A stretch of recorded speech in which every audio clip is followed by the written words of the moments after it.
So apparently, I want to rant about sports today, so forgive me for this, but there is a weird thing. Maybe it's an American thing, maybe it's a human thing, which is in sports, the entire goal of being an athlete is to play your best, is to train your entire life to be the best that you can be in your position.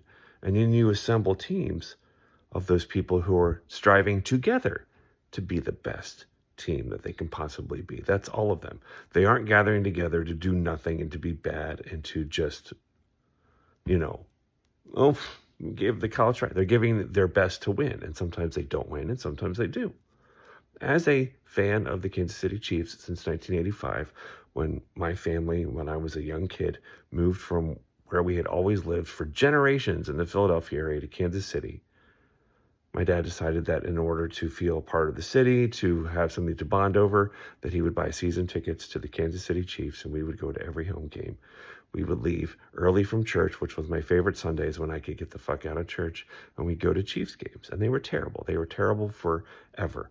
They had some really great teams, the Derek Thomas, Neil Smith era, but they didn't win playoff games. They just lost and lost and lost. And it wasn't until they finally drafted a really great quarterback, Patrick Mahomes, that they started to win playoff games.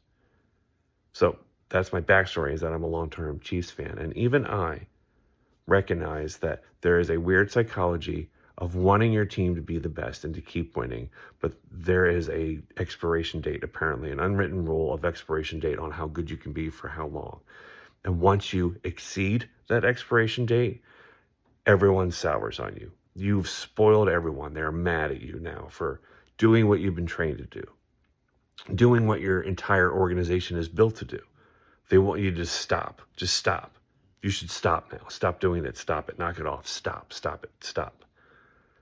So if you're a fan of any other team, be careful what you wish for, because if you are too good for too long, everyone will hate you and they will develop insane conspiracy theories around why your team gets all of the benefits of the doubt. I mean, we can go into the list of cognitive biases and logical fallacies that accompany people's emotional attachment to a belief in the future that is inevitable because they can imagine it, that they employ to deal with their disappointment in when those outcomes aren't reached. That's not just a sports thing, that's a human thing. But all that to say is, if you are a fan of another team and you think that you're going to be the best of the best, realize you have an expiration date. And if you are really good, people will start to hate you.